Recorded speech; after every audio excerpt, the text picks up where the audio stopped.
Olá, meus queridos e amados irmãos, a paz do Senhor Jesus, tudo bem? Eu sou o pastor Fagner Silva e nós iremos para mais uma aula ou uma pré-aula da nossa Escola Bíblica Dominical. Eu quero convidar você para juntos estudarmos mais um tema. E olha, hoje falando sobre o casamento de Ruth e Boaz, a remissão da família.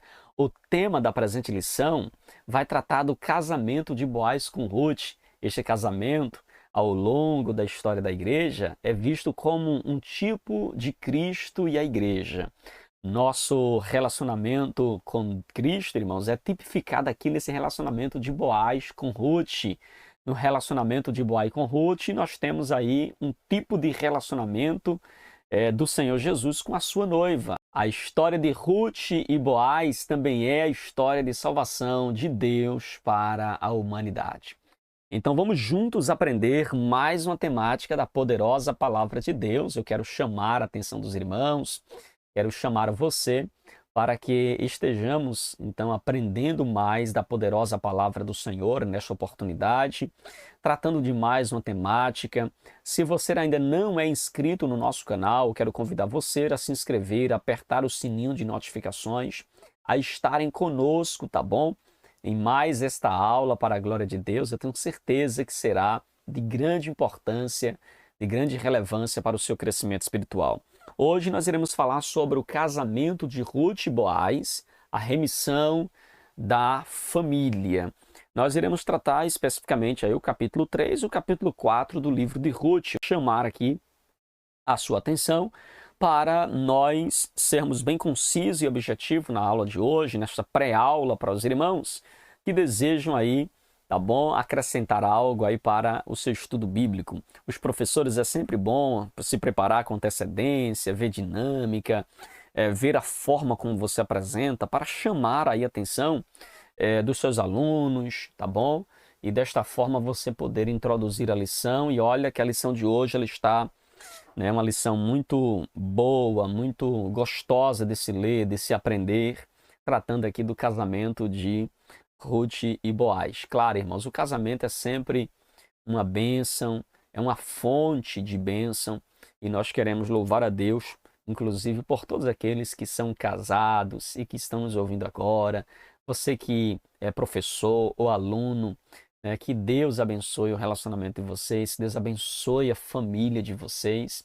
O casamento deve ser uma fonte de bênção, deve ser uma fonte de alegria, deve ser uma fonte, então, de muitas coisas boas para a vida do casal, tá bom? O nosso texto áureo, eu quero já chamar a sua atenção aqui para o nosso texto áureo, que está em Ruth, capítulo 3, versículo 11. E diz assim a palavra de Deus: Agora, pois, minha filha, não temas, tudo quanto dissestes te farei, pois toda a cidade do meu povo sabe que és mulher virtuosa. Então aqui nós temos esta palavra, não é, de Boaz para com Ruth, onde ele vai dizer que ela não deveria temer, porque no que dependesse dele, ele iria então resolver a questão do levirato, daquele que deveria ser o remidor da família, já que ele não era o remidor mais próximo. Então ele vai ficar encarregado aqui de resolver essa questão, e ele dá essa palavra para Ruth, dessa palavra de que ele vai fazer o possível para remi-la. A nossa verdade prática diz assim: uma mulher virtuosa tem um valor incalculável por seu caráter e sua disposição de servir a Deus e à família. Então, irmãos, na nossa verdade prática, o que é que você pode pontuar? E aqui vale você, inclusive, dar uma lida lá em Provérbios 31, do 10 em diante, que vai falar sobre a mulher virtuosa. E ali você vai ter, então, várias marcas e características de uma mulher virtuosa, narrado ali pelo próprio provérbio. Você pode abrir aí para a gente fazer aqui essa observação rapidinho, tá bom? Abra aí a sua Bíblia em Provérbios, capítulo de número 31, e a gente vai fazer aqui essa pontuação, e você pode, inclusive, mencionar aí aos seus alunos sobre a mulher virtuosa. Provérbios, capítulo 31, versículo de número 10, até o versículo de número 31. Só algumas observações. No versículo 11, o texto nos mostra que esta mulher é uma mulher digna de confiança. O seu marido confia nela. Olha as marcas da mulher virtuosa, uma mulher de confiança.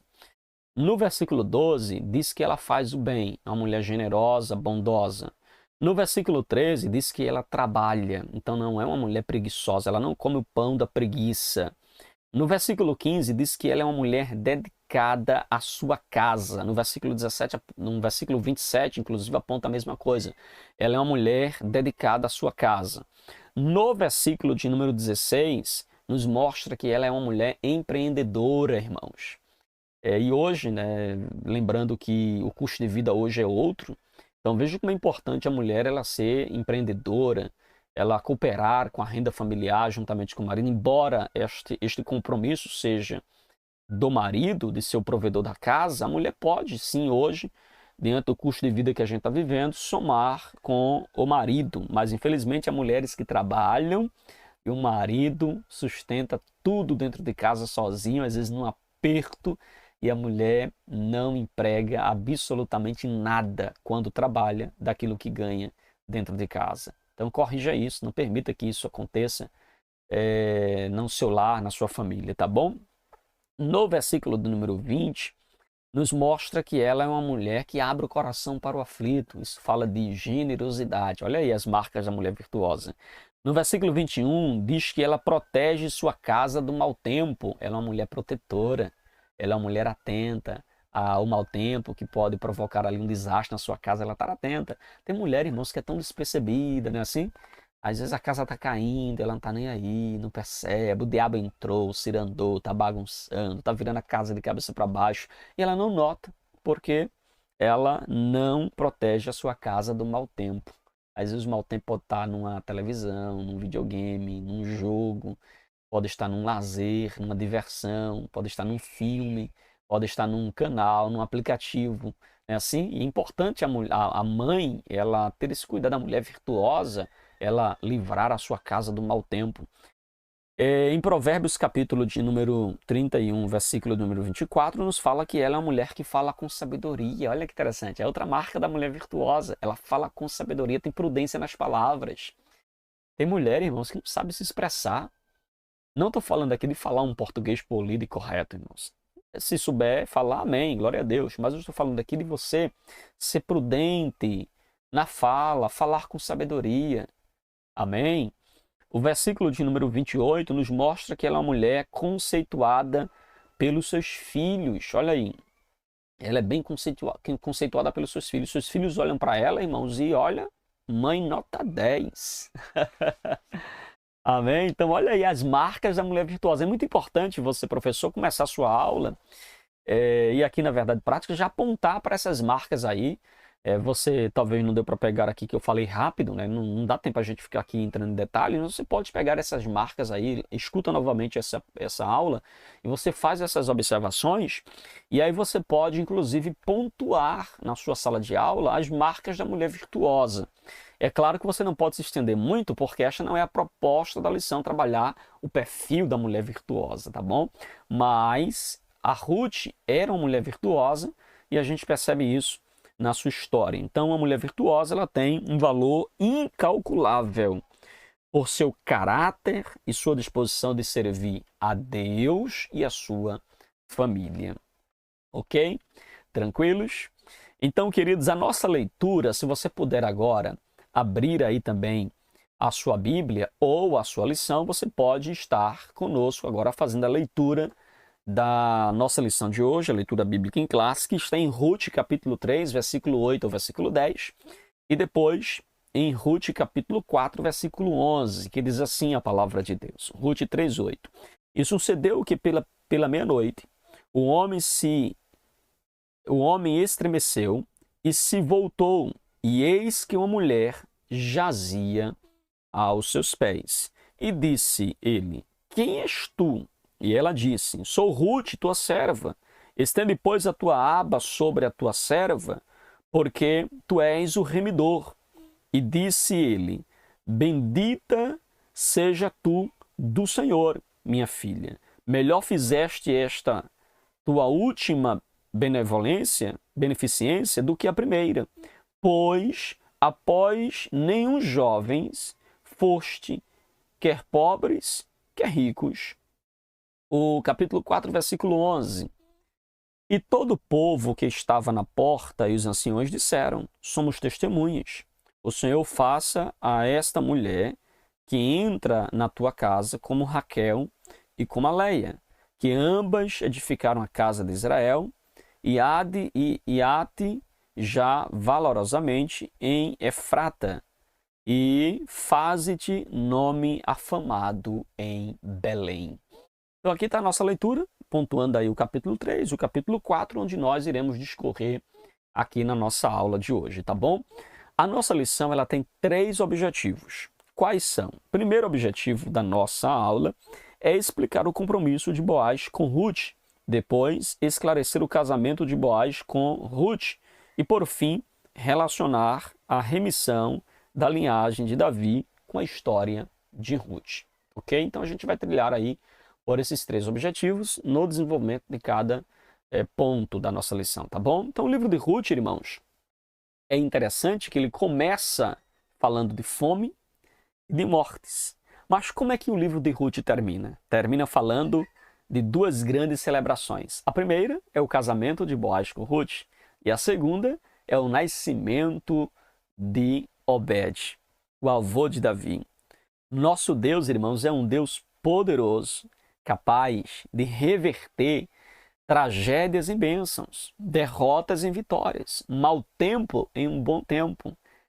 Além de um redentor humano, a história nos apresenta aqui a parte, né, da genealogia de Jesus Cristo, nosso redentor, o nosso redentor divino humano, né? Porque Jesus foi 100% homem, mas também 100% Deus. A palavra-chave da nossa lição, você pode inclusive frisá-la aí, é a palavra remissão. É a palavra remissão. Então, queridos, no ponto 1, o nosso autor ele vai fazer a colocação aqui sobre o compromisso de Boaz com Ruth. Você pode fazer aí uma leitura, tá bom? Tanto do capítulo 2, do capítulo 3 e do capítulo 4, e vai ver o compromisso de Boaz com Ruth. Primeiro, a gente percebe que o autor pontua aqui no lugar da bênção, ou seja, a colheita de cevada e do trigo, né, havia terminado, e Ruth ela continuou no lugar da bênção, continuou aos cuidados da sua sogra e cuidando da sua sogra. E você vai perceber, irmãos, que Ruth ela permaneceu no lugar dela. Ela passou o período da colheita, do trigo, da cevada, e continuou ajudando Noemi e obedecendo Noemi em tudo, como a gente vê em Ruth capítulo 2, versículo 23. Então ela permaneceu no lugar da bênção, ela permaneceu na obediência. O seu lema é, né, como ela vai citar, inclusive, né, em Ruth 3, versículo 5, Ruth vai dizer para Noemi: tudo quanto me disseres, farei. Então veja que o lema de Ruth é obediência. Ela é obediente à sua sogra. Ruth, irmãos, teve oportunidades fora de casa, mas ela não se aventurou, ela não saiu. O próprio Boaz reconheceu isso, quando disse: tu poderia ter ido atrás de um homem mais jovem, ou de um rico, ou de um pobre, mas vieste aqui em busca do teu remidor, mesmo sabendo da idade de Boaz. Então veja, irmãos, que Ruth ela não saiu da sua posição, ela permaneceu no lugar da bênção. Ela não buscou falsas liberdades, não. Ela não seguiu as falsas ideologias da sua época, não. Certo? Porque hoje é uma tendência muito grande das pessoas se mergulharem, se aventurarem nas falsas liberdades, mergulharem nas ideologias feministas que parecem defender as mulheres, mas que na verdade não defende em hipótese alguma, irmãos. Na verdade é uma agressão às mulheres. O movimento feminista, na verdade, é uma agressão, em alguns dos seus pontos, às mulheres. Meu corpo, minhas regras. Aí, meu corpo, minhas regras para matar um bebê que está no meu ventre? Veja, isso é uma tragédia, irmãos. É algo lamentável, né? Então, não podemos jamais nos curvar a essas ideologias. somos defensores dos direitos das mulheres? Sim, sem ser feminista, sem ser, então, defensoras de coisas que, em detrimento do direito de um, termina tirando o direito do outro. Jamais podemos defender coisas dessa natureza. Então, veja que a lealdade de Ruth para com a sua sogra, irmãos, ela só vai se fortalecendo a ponto da sua sogra desejar que ela constitua um novo casamento. Interessante que no capítulo de número 3, quando a gente vai lendo aqui essa belíssima história, esse romance que está se desenrolando aqui no livro de Ruth, nós vamos perceber que a sua sogra desejava que ela fosse uma mulher feliz. Então disse-lhe Noemi, sua sogra, minha filha, não te hei eu de buscar-te um lar para que sejas feliz? Então veja que a Noemi, ela queria a felicidade de Ruth. E, infelizmente, hoje as pessoas correm desenfreadamente também em busca da felicidade, mas o problema é que buscam felicidade em lugares errados. Mas veja que o conselho aqui de Noemi é que ela buscasse, então, a felicidade no seu remidor. Então, veja, irmãos, que ela dá um bom conselho, né, para que a Ruth vá em busca da felicidade. Noemi não vê a hora, não é? O momento de ver Ruth casada novamente. E olha que ela faz isso sem temer a possibilidade de Ruth casar e ela ficar sozinha novamente. Mas ela não queria Ruth presa para ela.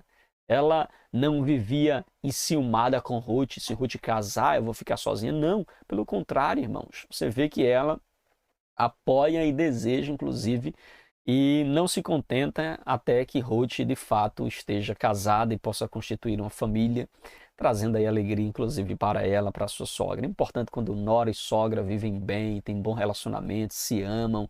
A nora trata a sua sogra como mãe e a sogra trata a sua nora como filha. Isso é maravilhoso, irmãos. É o que Deus quer, viu?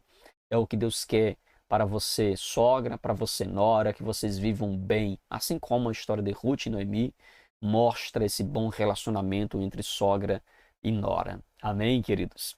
Então vejam, aqui nós temos, né, Noemi preocupada com o casamento de Ruth, porque casamento, na verdade, é uma instituição divina, deve ser algo sólido, deve ser algo dentro da vontade de Deus, porque o casamento, irmãos, ele é também a base para a sociedade. Então a bênção de Ruth estava chegando e veja que ela permanecia no lugar certo. Ok? Interessante é que a iniciativa ela é de Noemi. Noemi toma a iniciativa.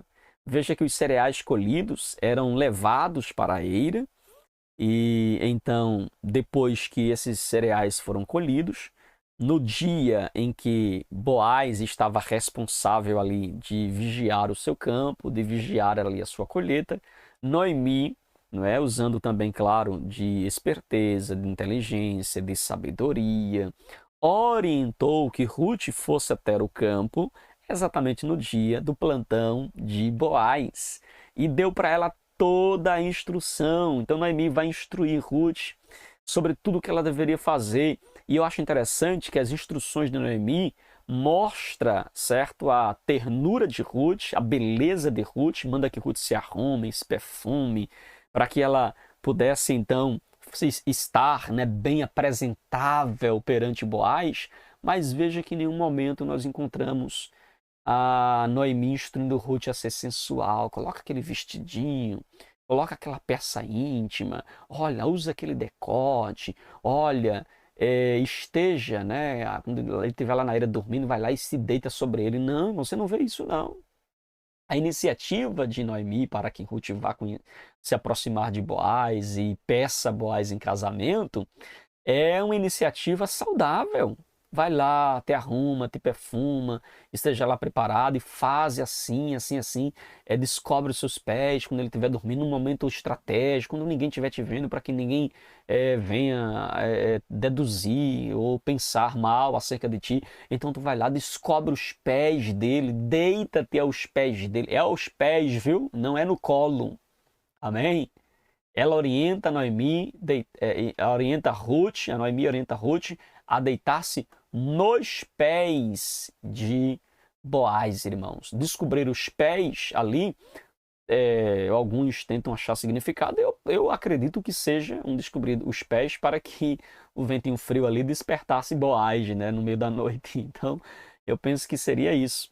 E aí Ruth estaria ali deitada aos pés de Boaz, o ventinho frio acordaria ele notaria a Ruth, perceberia a Ruth, e então Ruth faria o pedido: lança a tua capa sobre mim, que segundo nós podemos ver dentro do contexto histórico de Ezequiel 16:8, sinalizava ali um pedido de compromisso com ela, assim como o lançar da capa de Elias sobre Eliseu foi um chamado para o ministério, um compromisso com o ministério. Lá em Ezequiel aponta para esse compromisso de casamento. Aqui em Ruth, né, esse lançar a capa, inclusive em alguns textos aparece cobrir, né, debaixo das tuas asas. Inclusive foi o que o próprio Boaz disse para Ruth: vieste abrigar nas asas de Deus. Aqui ela pede que o Boaz cubra com as suas asas, é um sinal aí de que me protege, me tenha para ti, e um pedido também aí de casamento de Ruth para o Boaz. Então nós temos aí essa metáfora representando o compromisso que Ruth desejava que Boaz tivesse para com ela, que mostra também o compromisso de Deus para com Israel, né, onde a igreja se abriga nas asas de Deus, né, e mostrando o compromisso de Deus com a igreja e da igreja com Deus, ok? E veja que foi um tratamento tanto de Boaz para com Ruth como de Ruth para Boaz totalmente respeitoso. Então veja, para encontrar-se com Boaz, Ruth deveria se banhar, se perfumar, se vestir com a melhor roupa, mas veja que não há sinalização de sensualidade e promiscuidade, como alguns movimentos têm interpretado, de que a ideia de Noemi era que Ruth descobrisse os pés ali eram sentido e então ficasse ali massageando a parte íntima de Boaz até que ele despertasse pela ereção e então teria relação com Boaz e prenderia Boaz e ele assumiria ela em casamento. Veja, não é isso que a Bíblia ensina. Não é isso.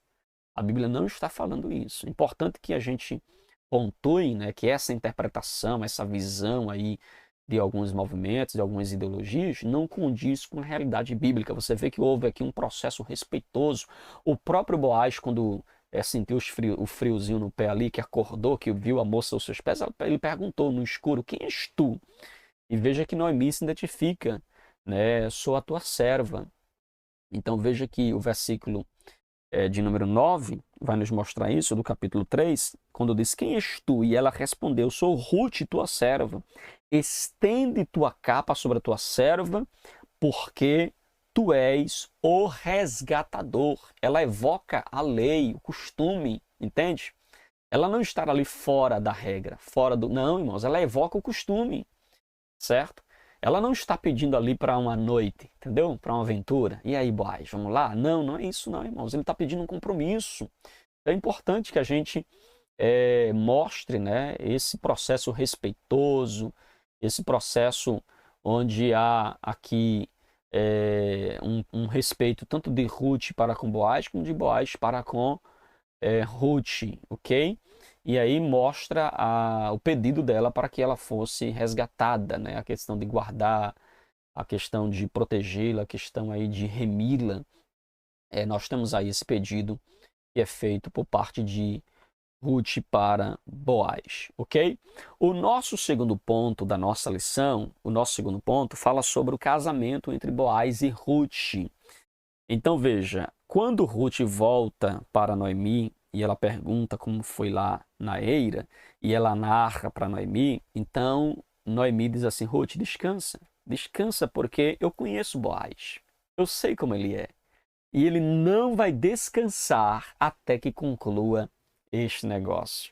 Então, veja que coisa interessante, né, irmão? Sossega, minha filha. Aquele homem não vai descansar até que ele conclua hoje ainda este negócio. Fica tranquila. Vai dar tudo certo. Uma palavra de esperança, uma palavra de ânimo, é uma palavra de fé, né, para Ruth. Então, todo homem, irmãos, deve ser preparado, né, para tomar iniciativa na vida, né? O nosso autor pontua isso.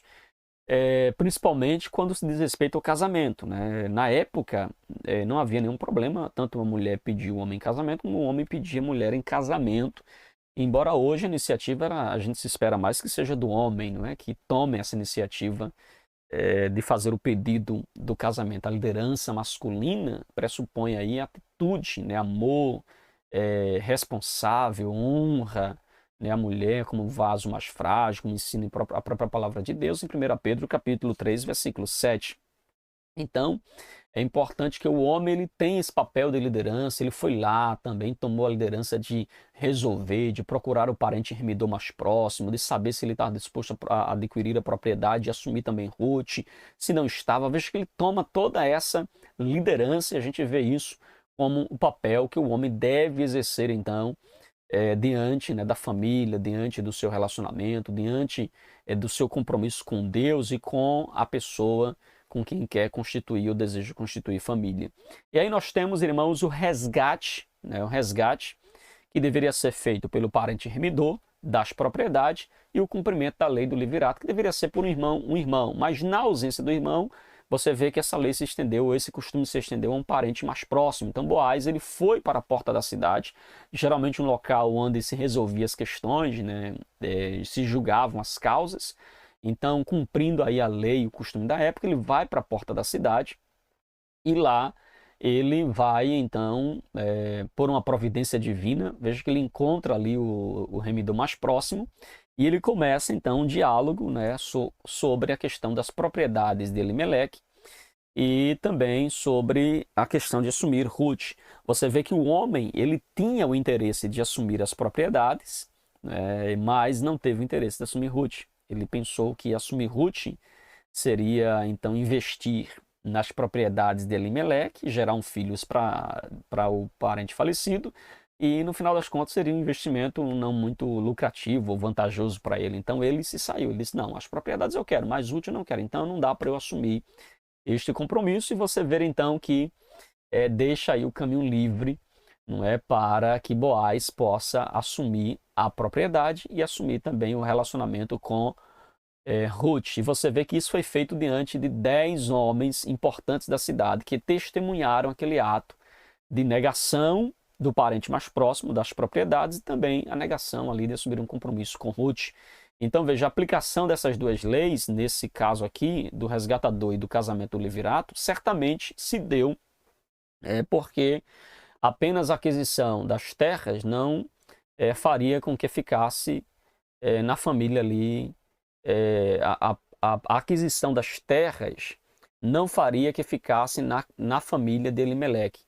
Então, assim, o resgate deveria ser acompanhado, né, do casamento sob a lei, tá certo? Então, não era somente resgatar a terra, mas era necessário resgatar também ali a própria Ruth, não é? Então você vê que o remidor alegou motivos econômicos para a sua desistência, ele não aplicaria os recursos em terras que não seriam sua própria família, e sim dos sucessores de Elimeleque, ou seja, o investimento que eu vou fazer não vai ser para mim, vai ser. Então ele desistiu.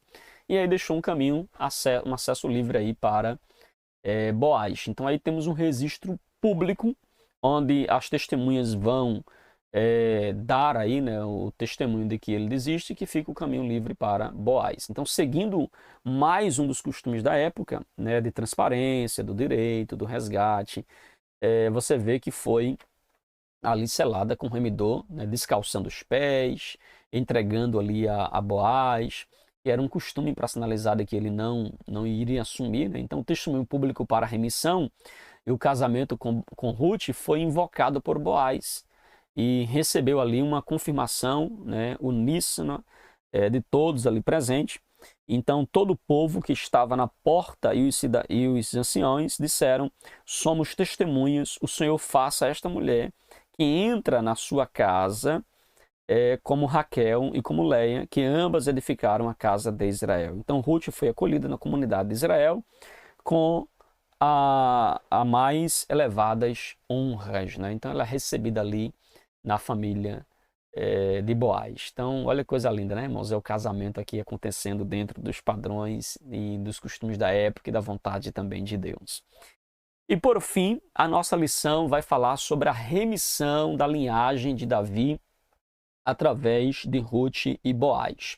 Então a nossa lição ela vai encerrar apontando para o casamento de Boaz com Ruth, tá certo? Boaz toma Ruth por mulher e veja que gera-se ali um filho, né? Veja aqui comigo o versículo 13, versículo 12, né? Ora, 3, versículo 4, versículo de número 4, capítulo 4, versículo 13. E assim tomou Boaz a Ruth, e ela passou a ser sua mulher, coabitou com ela, e o Senhor lhe concedeu que concebesse e teve um filho. Então veja que o Senhor lhe deu conceição, o Senhor lhe deu um filho, irmãos. Foi providência de Deus na vida de Ruth. E aí foi grande, né, a celebração em Belém, por essa vitória, por essa bênção. Olha o que diz o versículo 14. Então as mulheres disseram a Noemi: seja o Senhor bendito, que não deixou hoje de te dar um neto que será teu resgatador, e seja famado em Israel o nome deste. Então veja que foi motivo ali de alegria, de festa, e ele será o restaurador da tua vida e o consolador da tua velhice, pois a tua nora que te ama e deu à luz, e ela é melhor do que 7 filhos. Meu Deus, olha aí, Noemi foi consolada com esta bênção. Houve uma renovação ali na vida, né, de Noemi, depois da perca do esposo, dos 2 filhos. Ela tinha uma nora que valia mais do que 7 filhos, que deu para ela aí uma alegria abundante na sua velhice. E era mesmo, né, ali o começo de uma nova fase, de uma nova história para a vida de Noemi. Os netos, né, enchem com certeza de alegria os avós, é o orgulho, né, dos avós, e a alegria dos avós são os netos. Então, mesmo, né, idosa, ela se projeta neste neto, se vê neste neto, recebe ali novo ânimo, encorajamento, e ela então é recompensada, né, ela é ali abençoada por esta bênção que Ruth vai gerar ali para a família. E aí a nossa lição termina com Boaz como um tipo de Cristo. Então veja, quando Boaz assume Ruth, ali está uma tipificação de Cristo e a igreja. Cristo assumiu a igreja, Cristo redimiu a igreja. Se Noemi, Ruth ou Orfa não se casassem com alguém da família de Elimeleque, a linhagem, os ancestral de Davi teria sido profundamente alterada. Mas veja que Noemi já não tinha idade para gerar filhos, e Orfa voltou para as terras de Moabe, e aí Deus, em sua graça, né, encontrou Ruth, cuja vida foi guiada por um caminho de renúncia, um caminho de amor, de pureza, um caminho de muita submissão, e veja que ela tipifica aí a igreja, que também deve seguir esse caminho de renúncia, de amor, de pureza, de submissão a Cristo, e então casar-se aí com o Boaz espiritual, ou seja, com Cristo, né, que é Boaz, que é o tipo de Cristo, né, casando aí com Cristo, então, é o nosso Redentor eterno, irmãos. Então, nós devemos aí se ver, né, na imagem, inclusive, da própria Ruth. Amém? Que possamos seguir esse caminho de renúncia e possamos, então, firmar ainda mais a nossa aliança com Cristo, com Deus e com a sua palavra. Tá bom? A história de Ruth, irmãos, é uma história de redenção. É uma moabita que foi não somente redimida, mas ela vai entrar na genealogia do Redentor da humanidade, Jesus, o filho de Davi, ao lado de Tamar e Raabe. Veja que Ruth, ela proclama, né, a graça de Deus e se manifesta a todos, judeus e gentios, conforme o próprio Paulo vai falar em Tito capítulo 2, versículo 11. E proclamamos, né, com poder a vida e a obra do nosso Senhor e nosso Redentor, divino humano, Jesus, o nosso único Senhor, o nosso único mediador entre Deus e os homens, Jesus. Amém? Que Deus em Cristo nos ajude, que Deus em Cristo nos abençoe. Nós ficaremos por aqui, que os irmãos possam aplicar nesta lição em suas vidas, que vocês possam levar esta palavra também aí para toda a sua sala de aula, compartilhar neste aprendizado aí também com seus grupos de estudos da Escola Bíblica Dominical, tá bom?